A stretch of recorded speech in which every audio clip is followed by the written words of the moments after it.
Iran का uranium लूटेगा America, ऊंट वाला सपना ना देखें ट्रंप।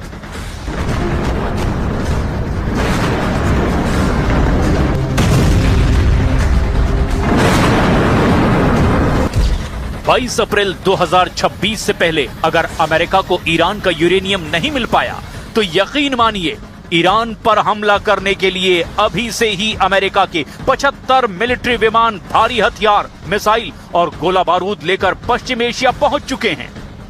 दावा तो यहां तक किया जा रहा है कि ट्रंप को पूरा यकीन है कि ईरान 22 अप्रैल से पहले ही अमेरिका को या तो पूरा यूरेनियम दे देगा या फिर यूरेनियम देने के लिए अमेरिका से समझौता कर लेगा।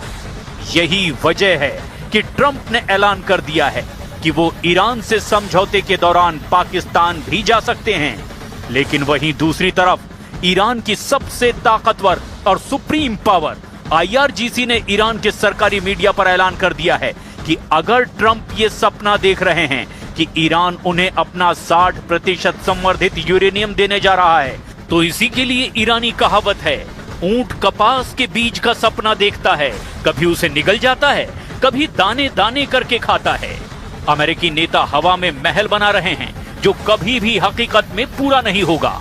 इसके साथ ही ईरान ने अपना अभी तक का सबसे शक्तिशाली और लंबी दूरी का घातक और खौफनाक हमला करने वाला ऐसा किलर ड्रोन गाजा लॉन्च कर दिया है जो अमेरिकी सैन्य अड्डों और युद्धपोतों के लिए यमराज साबित हो सकता है। हम तीनों खबरों की फुल डिटेल दिखाने जा रहे हैं, लेकिन शुरुआत ट्रंप के उस ईरानी ड्रीम प्रोजेक्ट से जिसे लेकर पूरी दुनिया में हड़कंप मच गया है।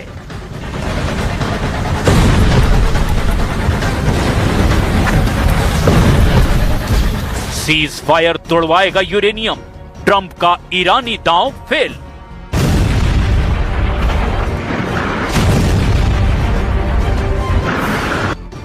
ट्रंप ने दावा किया है कि ईरान के साथ युद्ध खत्म होने को लेकर समझौता बहुत करीब है। उनके साथ पाकिस्तान में बातचीत जल्द ही फिर शुरू हो सकती है। हालांकि अमेरिकी अधिकारियों के मुताबिक मिडल ईस्ट में तैनात सैनिक फिर से हथियारों से लैस हो रहे हैं और अगर ईरान के साथ बातचीत फेल होती है तो वो दोबारा लड़ाई के लिए तैयार हैं।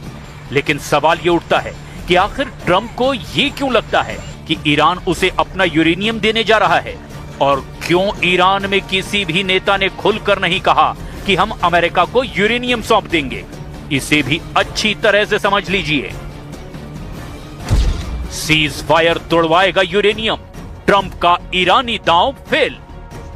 ईरान और अमेरिका के बीच तनाव एक ऐसे मोड़ पर है जहां युद्ध की आहट और शांति वार्ता की कोशिशें साथ साथ चल रही हैं। पिछले 40 दिनों से भीषण हवाई हमलों के बाद 8 अप्रैल से एक अस्थायी युद्ध विराम लागू है, लेकिन ये बेहद नाजुक है। राष्ट्रपति ट्रंप और अमेरिकी रक्षा मंत्रालय ने दो टूक कहा है कि यदि 22 अप्रैल तक कोई ठोस समझौता नहीं होता तो बमबारी फिर से शुरू कर दी जाएगी। डोनाल्ड ट्रंप ने ईरान के संवर्धित यूरेनियम, न्यूक्लियर डस्ट यानी परमाणु धूल कहते हुए ईरान का जमकर मजाक उड़ाया है।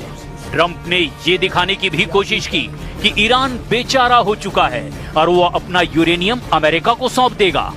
ट्रंप ने दावा किया कि ईरान अपनी पूरी परमाणु धूल यानी यूरेनियम भंडार अमेरिका को सौंपने के लिए तैयार हो गया है। उन्होंने मीडिया से कहा, ईरान अब लगभग हर बात मान चुका है, वे हमें अपना सारा कचरा सौंप देंगे। हालांकि ट्रंप दावा कर रहे हैं कि सौदा करीब है, लेकिन ईरानी अधिकारियों ने यूरेनियम सौंपने की बात से फिलहाल इनकार किया है। वे केवल 5 साल के लिए संवर्धन रोकने का प्रस्ताव दे रहे हैं, जबकि ट्रंप 20 साल की पाबंदी चाहते हैं। Very important is that Iran does not have a nuclear weapon, and they've agreed to that. Iran's agreed to that, and they've agreed to it very powerfully. They've agreed to give us back the nuclear dust that's way underground because of the attack we made with the B-2 bombers. So we have a lot of agreement with Iran. 22 अप्रैल को टूटेगा cease fire, 75 लड़ाकू विमानों से होगा हमला।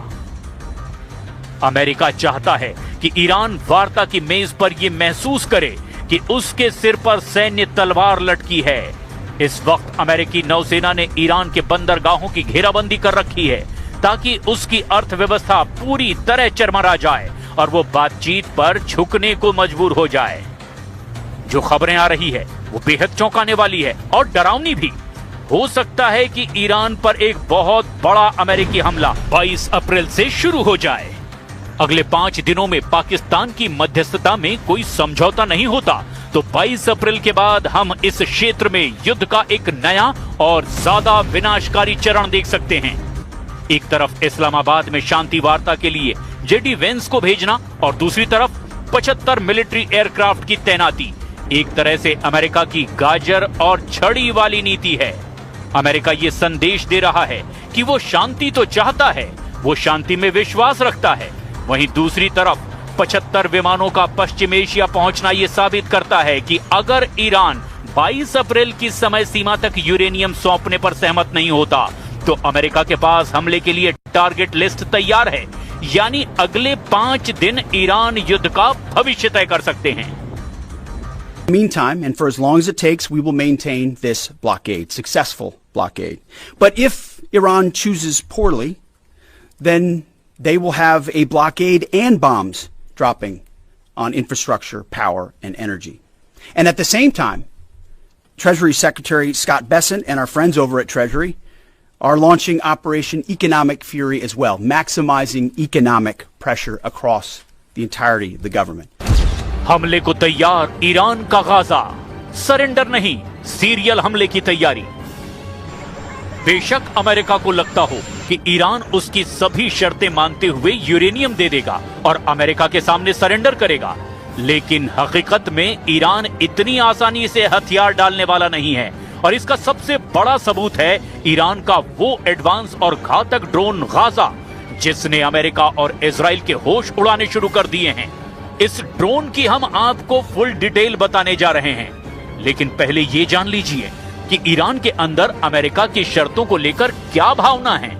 ऐसा माना जा रहा है कि ईरान कभी भी सार्वजनिक रूप से बिना शर्त समर्पण स्वीकार नहीं करेगा, क्योंकि इससे सत्ता को अंदरूनी खतरा हो सकता है। ट्रंप का यह दावा है कि वे यानी ईरानी लीडर सब कुछ मान गए हैं। शायद बातचीत को जल्दी खत्म करने का एक तरीका है, लेकिन जमीनी हकीकत यह है कि ईरान अभी भी 5 साल बनाम 20 साल की पाबंदी पर मोलभाव अमेरिका से कर रहा है। अभी के आकलन के मुताबिक ऐसा लगता है कि युद्ध भड़कने की संभावना 40% है और समझौते की 60%। लेकिन यह सब कुछ ईरान पर डिपेंड करता है। अब आप ये भी देख लीजिए क्यों ईरान ने गाजा ड्रोन को लॉन्च करके एक तरह से लंबी जंग का इशारा कर दिया है। हमले को तैयार ईरान का गाजा, सरेंडर नहीं, सीरियल हमले की तैयारी। ईरान का गाजा ड्रोन, जिसे तकनीकी रूप से शाहिद 149 के नाम से जाना जाता है, इस समय पश्चिम एशिया के युद्ध में अमेरिका, इजराइल और खाड़ी देशों पर खौफ साबित हो रहा है। इसकी मारक क्षमता और इसके पीछे के सामरिक संदेश को भी समझ लीजिए, क्योंकि ये ईरान के सबसे उन्नत हथियारों में से एक है। गाजा ड्रोन को पहली बार 2021-2022 में पेश किया गया था, लेकिन मार्च-अप्रैल 2026 के मौजूदा संघर्ष में इसका बड़े पैमाने पर इस्तेमाल और उत्पादन देखा गया है। हालिया रिपोर्ट्स के मुताबिक ईरान ने अमेरिका और इजराइल के साथ बढ़ते तनाव के बीच अपनी ड्रोन उत्पादन क्षमता को 10 गुना तक बढ़ा दिया है। गाजा ड्रोन केवल एक हथियार नहीं, बल्कि ईरान की हवाई ताकत का प्रतीक है। इसकी तुलना अमेरिका के मशहूर MQ-9 रीपर ड्रोन से भी की जाती है। ये एक साथ 13 बम ले जाने में सक्षम है। इसकी कुल पेलोड क्षमता लगभग 500 किलोग्राम है। इसकी सबसे बड़ी ताकत इसकी रेंज है। 2000 से 2500 किलोमीटर तक उड़ान भर सकता है ये। इसका मतलब है कि ये ईरान से उड़ करके पूरे पश्चिम एशिया, इजराइल और भूमध्य सागर तक कहीं भी हमला कर सकता है। ये लगातार 35 घंटे तक हवा में रहकर निगरानी या हमले कर सकता है। ईरान का गाजा ड्रोन लगभग 35,000 फीट की ऊंचाई पर उड़ सकता है, जिससे इसे रडार और सामान्य एयर डिफेंस सिस्टम से बचा पाना आसान हो जाता है। ये ईरान का पहला ड्रोन है जिसमें टर्बो प्रॉप इंजन लगा है, जो इसे पहले के शाहिद मॉडलों जैसे कि शाहिद 136 से भी कहीं ज्यादा तेज और ताकतवर बनाता है। यही वजह है कि ईरान का गाजा ड्रोन अब नए सिरे से अपनी युद्धपोतों, इजरायली अड्डों और खाड़ी देशों में मौजूद अमेरिकी ठिकानों के लिए यमराज साबित हो सकता है। अब ऐसी परिस्थिति में देखना होगा क्या ईरान अपना यूरेनियम ट्रंप के दावों के मुताबिक अमेरिका को सौंपता है या फिर ईरान 22 अप्रैल से फिर से अमेरिका और इजरायली अड्डों पर एक साथ हमले करेगा।